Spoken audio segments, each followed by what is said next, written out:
Ninakusalimu kwa jina lipitalo majina yote. Hili si jina la mtu yeyote, bali ni jina la Bwana wetu Yesu Kristo. Ninakualika katika mfululizo wa masomo ya kesha la asubuhi. Leo ni Aprili 28 ya mwaka wa 2025. Masomo yetu mwaka huu yanasema muinue Yesu juu. Tuombe. Atukuzwe Baba yetu na Mungu wetu uketie mahali pasiri juu mbinguni. Jina lako litukuzwe. Asante kwa ajili ya asubuhi ya leo. Asante kwa ajili ya upendo na rehema yako ya pekee katika maisha yetu. Tunakushukuru kwa namna ambavyo ulivyotutunza na kutulinda. Namna ambavyo umetubeba katika mbawa za tai, ukatuweka katika sehemu salama. Haya yote yatosha kusema watupenda kwa dhati. Asubuhi ya leo tunaomba ukatusamehe dhambi zetu, ukatuandae kuwa watoto wako wa kiume na wa kike ambao tutatembea katika ulimwengu huu tukiakisi tabia yako takatifu. Tufundishe kuyaelewa haya tujifunzayo asubuhi ya leo katika jina la Yesu. Amina. Masomo toka kwa Timotheo ndiyo mada ya leo, iliyojengeka katika kitabu cha Timotheo wa pili sura ya 3 ya 15. La Mungu linasema, na ya kuwa tangu utoto umeyajua maandiko matakatifu ambayo yaweza kukuheshimisha hata upate wokovu kwa imani iliyo katika Kristo Yesu. Mshirika wa Paulo kwenye kazi, Sila, alikuwa ni mtendakazi aliyekuwa ametahiniwa. Alikuwa na karama ya unabii, lakini kazi iliyokuwa mbele yao ilikuwa kubwa kiasi cha kuhitaji kufundisha watendakazi wengine kwa ajili ya kufanikisha kazi. Kwa Timotheo, Paulo aliona mtu aliyekuwa anapenda utakatifu wa kazi ya mhudumu wa neno, aliyekuwa hatishiki kwa kutazamia maumivu na mateso, na aliyekuwa tayari kujifunza. Hata hivyo, mtume hakudiriki kuchukua jukumu la kuanza kumpa mafunzo ya huduma za Injili kijana Timotheo ambaye alikuwa hajajaribiwa katika kazi, kabla ya kujiridhisha kwanza kuhusiana na tabia na maisha yake ya nyuma.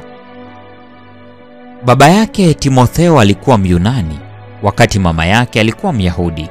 Tangu utoto wake alikuwa anayajua maandiko matakatifu.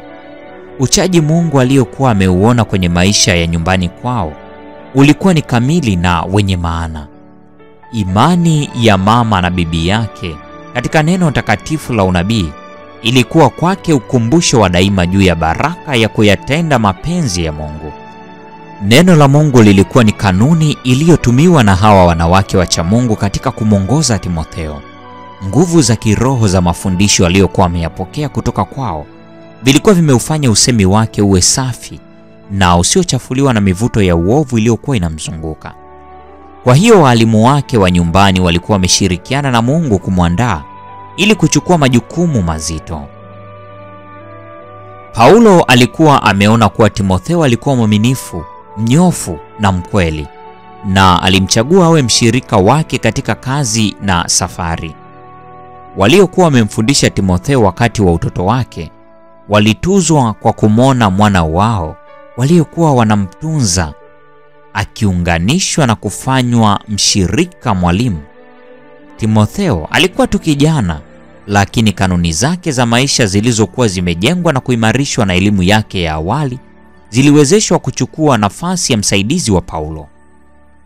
Ijapo alikuwa kijana, aliyabeba majukumu yake katika unyenyekevu wa Kikristo.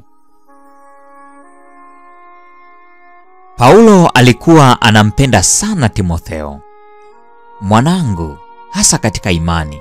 Waraka wa kwanza wa Paulo kwa Timotheo sura ile ya kwanza ya pili.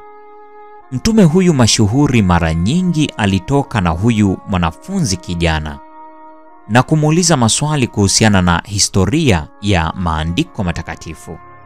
Na walipokuwa kisafiri kutoka eneo moja kwenda eneo lingine, alikuwa anamfundisha namna ya kufanya kazi kwa mafanikio. Wote wawili, Paulo na Sila, walitaka kukuza hisia ya asili takatifu ya umakini wa kazi ya mtendakazi wa Injili. Katika kazi yake daima, Timotheo alitaka ushauri na maelekezo kutoka kwa Paulo. Hakuwa anatenda kwa mhemko, lakini alikuwa anatumia fikra na utulivu wa akili. akiuliza katika kila hatua akisema, je, hivi ndivyo Bwana anavyotaka lifanyike? Ndani ya kijana huyu Roho Mtakatifu alikuwa amepata mtu anayeweza kuundwa na kutengenezwa kama hekalu linalokuwa makao ya Mungu.